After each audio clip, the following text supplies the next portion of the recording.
Welcome class 12 students. Previous video में हमने D block पूरा कंप्लीट कर लिया था। आज हम एफ ब्लॉक एलिमेंट्स के बारे में पढ़ेंगे। तो एफ ब्लॉक एलिमेंट्स ऐसे एलिमेंट्स होते हैं जिनका लास्ट इलेक्ट्रॉन एफ ऑर्बिटल में फिल किया जाता है। एफ ब्लॉक की दो सीरीज़ होती हैं, जो कि पहली होती है लैंथेनॉइड और दूसरी होती है एक्टिनॉइड। लैंथेनॉइड्स जो हैं वो लैंथेनम के बाद से स्टार्ट होते हैं, इसलिए उनको लैंथेनॉइड्स कहा जाता है। इसी तरीके से एक्टिनॉइड्स जो हैं वो एक्टिनियम के बाद स्टार्ट होते हैं, इसलिए उन्हें एक्टिनॉइड्स कहा जाता है। तो जैसे कि आप देख सकते हैं, ये जो लैंथेनॉइड्स होते हैं सिल्वरी वाइट कलर के होते हैं। इनका 57 से लेकर 71 नंबर तक लैंथेनॉइड्स जो हैं उसकी सीरीज़ होती है और ये पीरियड नंबर 6 से स्टार्ट होते हैं। इसी तरीके से एक्टिनॉइड्स जो होते हैं वो 89 से लेकर 103 तक रहते हैं और पीरियड नंबर 7 से स्टार्ट होते हैं। एक्टिनॉइड्स जो हैं वो रेडियो एक्टिव मेटल्स होते हैं, इसीलिए ही लैंथेनॉइड जो हैं वो ज़्यादा स्टेबल होते हैं एक्टिनॉइड्स से। इसके अलावा जो एफ ब्लॉक एलिमेंट्स होते हैं ये सॉफ्ट होते हैं नेचर में और एयर में एक्सपोज होते ही ऑक्सीडाइज हो जाते हैं। Properties of F block elements. तो पहले अपन लैंथेनॉइड्स की प्रॉपर्टीज़ के बारे में डिस्कस करेंगे। सबसे पहला है जनरल इलेक्ट्रॉनिक कॉन्फ़िगरेशन। तो आप ये देख सकते हैं ऐसे ऑर्बिटल्स, अब ये जिनका इलेक्ट्रॉन एफ ऑर्बिटल में पहले फिल किया जाता है उनको अपन एफ ब्लॉक एलिमेंट्स या फिर इनर ट्रांजिशन एलिमेंट्स कहते हैं। तो आप यहाँ देख सकते हैं कि आपका इनका जो एफ ब्लॉक्स होते हैं उनका जनरल फार्मूला होता है n-2f n-1d ns। तो यहाँ अगर पीरियड 7 है तो उसमें जो एफ ऑर्बिटल भरा जाएगा वो 5f भरा जाएगा। तो इसी वजह से इन एलिमेंट्स को इनर ट्रांजिशन एलिमेंट्स कहा जाता है। तो जनरल इलेक्ट्रॉनिक कॉन्फ़िगरेशन क्या होगा? अब जैसा कि आप जानते हैं एफ ऑर्बिटल्स में 17 इलेक्ट्रॉन्स आ सकते हैं, एफ ऑर्बिटल्स में 7 ब्लॉक्स होते हैं जिसमें 14 इलेक्ट्रॉन्स आ सकते हैं। तो एफ ऑर्बिटल में अपन 1 से लेके 14 तक के इलेक्ट्रॉन्स फिल कर सकते हैं। अब आपको ये ध्यान रखना होगा क्योंकि ये एफ ऑर्बिटल है तो डी ब्लॉक आप पहले नहीं भरेंगे। तो डी में या तो 0 इलेक्ट्रॉन होगा या फिर 1। सबसे पहले जो है NS ऑर्बिटल भरेंगे, फिर F ऑर्बिटल भरेंगे, उसके बाद D ऑर्बिटल आपको भरना है। जैसे कि गैडोलीनियम का एग्जांपल यहाँ है। गैडोलीनियम का नंबर 64 होता है।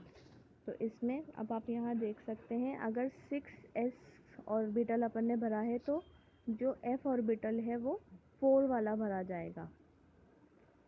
तो 6s में 2, s में आपको 2 इलेक्ट्रॉन भरने हैं। फिर D को ना भरकर आपको पहले F को भरना होगा। तो ये जो गैडोलीनियम होता है ये इसमें हाफ फिल्ड जो है इलेक्ट्रॉन्स होते हैं, जिसकी वजह से ये ज़्यादा स्टेबल है और D में इसके 1 ही इलेक्ट्रॉन होता है। तो आपको अगर जनरल इलेक्ट्रॉनिक कॉन्फ़िगरेशन लिखने का आता है तो आप n-2 F 1 to 14 n-1 D 0 और 1 n-2 ये इसका इलेक्ट्रॉनिक कॉन्फ़िगरेशन होता है। जैसा कि आप जानते हैं fully filled and half filled orbitals are more stable. इसके अलावा सेमेरियम जो होता है वो बहुत ज़्यादा हार्ड होता है due to maximum unpaired electron. इसके अलावा जो सारे लैंथेनॉइड्स को छोड़कर जो प्रोमीथियम है वो रेडियो एक्टिव होता है। ये आपका इलेक्ट्रॉनिक कॉन्फ़िगरेशन है लैंथेनॉइड्स का, जो कि 58 सीरियम से लेकर 71 ल्यूटेटियम तक है। यहाँ आप देख सकते हैं। तो आप यहाँ देखेंगे कि सीरियम में D में 0 है, तो आपको ये ध्यान रखना होगा कि S के बाद आप F ऑर्बिटल को भरेंगे। Then atomic radius. Atomic radius, अब इनके एटॉमिक रेडियस में बहुत ज़्यादा डिक्रीज़ होता है साइज़ में। The steady decrease in size of lanthanoid ions, और ये मेनली +3 ऑक्सीडेशन स्टेट का देखा जाता है क्योंकि जो +3 ऑक्सीडेशन स्टेट होती है वो ज़्यादा स्टेबल होती है। विथ इंक्रीज जैसे जैसे एटॉमिक नंबर बढ़ता है वैसे वैसे साइज में लगातार चेंज आता है और इसी को ही लेंथेनॉइड कॉन्ट्रैक्शन कहते हैं। इसका रीज़न क्या होता है, तो जो एफ ऑर्बिटल होता है उसका बहुत पुअर शील्डिंग इफेक्ट होता है, जिससे कि इफेक्टिव न्यूक्लियर चार्ज जो है वो इंक्रीज़ हो जाता है और इसी वजह से जो है साइज डिक्रीज़ होता है। अब लेंथेनॉइड कॉन्ट्रैक्शन आप ये देख सकते हैं, ये लेंथेनॉइड कॉन्ट्रैक्शन है। तो आप यहाँ देख सकते हैं, ये देखिए लेंथेनम का 115 है एटॉमिक रेडियस, और आप यहाँ देखें तो ल्यूटेटियम का 93 ही रह गया। तो यहाँ लगातार डिक्रीज़ हो रहा है एटॉमिक रेडियस, तो इसी को ही अपन लेंथेनॉइड कॉन्ट्रैक्शन कहते हैं।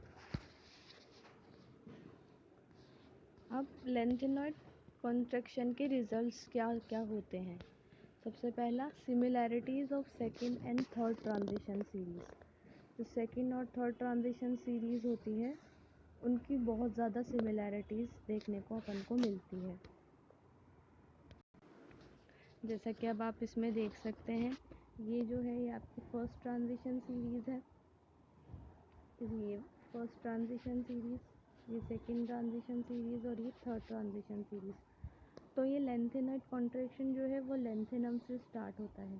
तो अब यहाँ देखें, यहाँ ग्रुप में तो बिल्कुल वेरिएशन है। पहले स्कैंडियम का 144 है, यूट्रियम का 180 है, फिर लेंथेनम का 187 है। तो लगातार यहाँ तो एटॉमिक रेडियस है वो इंक्रीज़ हो रहा है डाउन द ग्रुप। लेकिन जब आप यहाँ सेकंड और थर्ड की बात करें, इस वाले एलिमेंट जिरकोनियम और हाफनियम की, तो आप ये देखेंगे यहाँ ज़्यादा फ़र्क नहीं है, सिर्फ एक ही नंबर का फ़र्क है। तो ऐसा क्यों होता है, क्योंकि यहाँ लेंथेनॉइड कॉन्ट्रैक्शन हो जाता है। इसी तरीके से अब आप सेकंड और थर्ड ट्रांजिशन सीरीज़ और पीरियड 5 की बात करें तो फिर इसमें देखेंगे कि अप्रॉक्सीमेटली कांस्टेंट ही हो गया एटॉमिक रेडियस। तो यही प्रॉपर्टीज़ जो हैं, इन्हीं वजह से लेंथेनॉइड कॉन्ट्रैक्शन की वजह से जो प्रॉपर्टीज़ हैं वो सिमिलर हो जाती हैं। इसके अलावा सेपरेशन ऑफ लेंथेनॉइड्स। तो लेंथेनॉइड कॉन्ट्रैक्शन की वजह से जो लेंथेनॉइड्स होते हैं उन्हें अपन सेपरेट कर सकते हैं, क्योंकि लेंथेनॉइड कॉन्ट्रैक्शन जो है इन लेंथेनॉइड्स की प्रॉपर्टीज़ में थोड़ा सा डिफरेंट कर देता है, क्योंकि ये अब अलग अलग तरीके के कॉम्प्लेक्सेस बनाते हैं तो इनमें इनकी प्रॉपर्टीज़ डिफ़र करती है। तो इसी वजह से अपन इनको आयन एक्सचेंज मेथड से अलग कर सकते हैं। इसके अलावा बेसिसिटी भी होता है और ऑक्सीडेशन स्टेट भी इसमें इंक्लूड होता है। ये लेंथेनॉइड कॉन्ट्रैक्शन मैंने आपको बता ही दिया। अब बेसिसिटी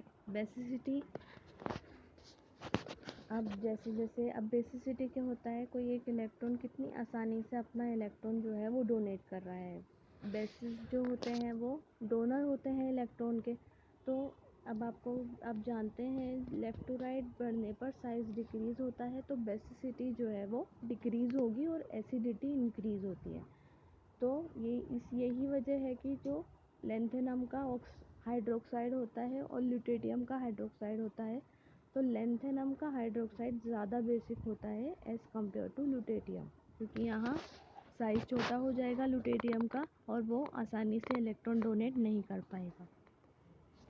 तो आप ये देख सकते हैं, यहाँ आप ये देखिए कोवलेंट कैरेक्टर इंक्रीज़ हो रहा है। कैटायनिक साइज यहाँ 103 है लेंथेनम का और ल्यूटेनियम का 86 ही रह गया। तो इसी वजह से जो बेसिक कैरेक्टर होता है वो लेफ़्ट टू राइट इंक्रीज़ होता है।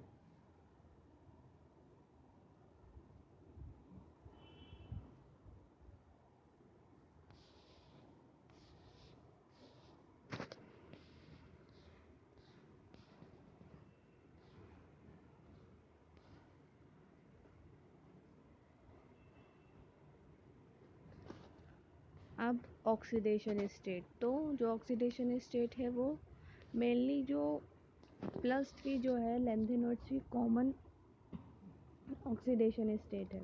इसके अलावा +2 जो है वो समैरियम, यूरोपियम और यूटर्बियम दिखाते हैं।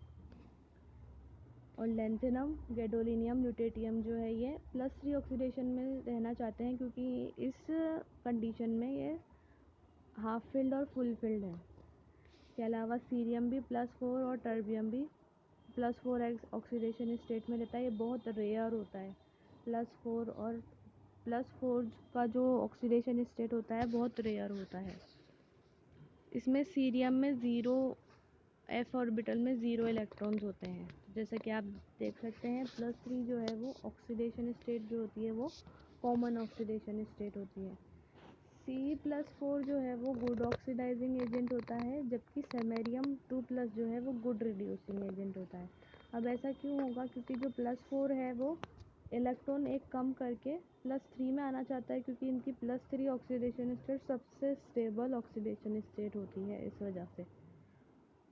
इसी तरीके से सेमेरियम जो है एक इलेक्ट्रॉन गेन करके +3 में कन्वर्ट होना चाहता है, तो इसी वजह से जो Ce+4 है वो ऑक्सीडाइजिंग एजेंट है और Sm+2 जो है वो रिड्यूसिंग एजेंट है।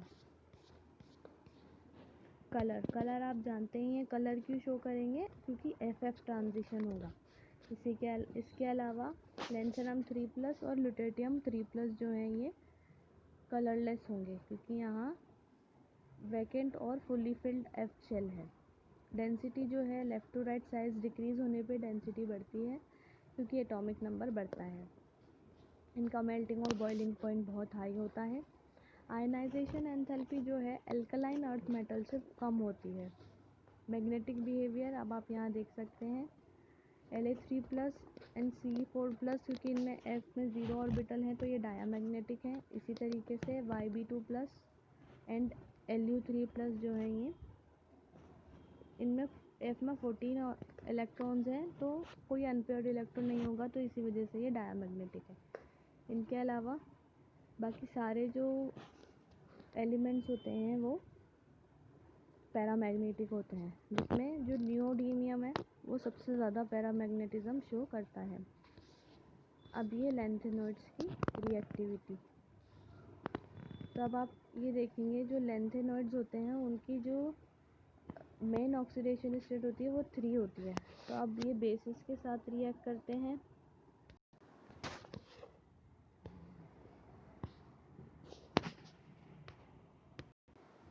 तो ये जब बेसिस के साथ रिएक्ट करेंगे तो हाइड्रोजन गैस रिलीज़ करेंगे। बिल्कुल मेटल्स जैसी प्रॉपर्टीज़ शो करते हैं ये केमिकल रिएक्टिविटी में।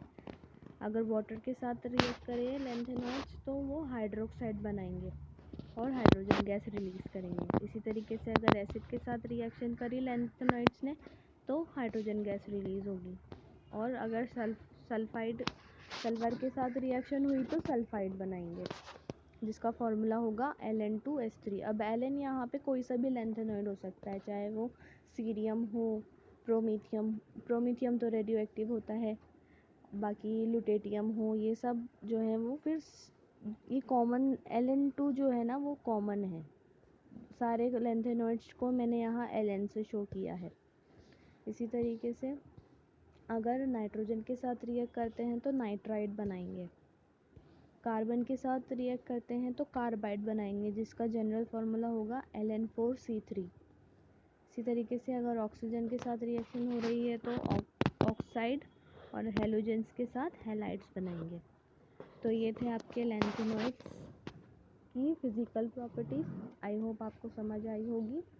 Thank you, that's all for today.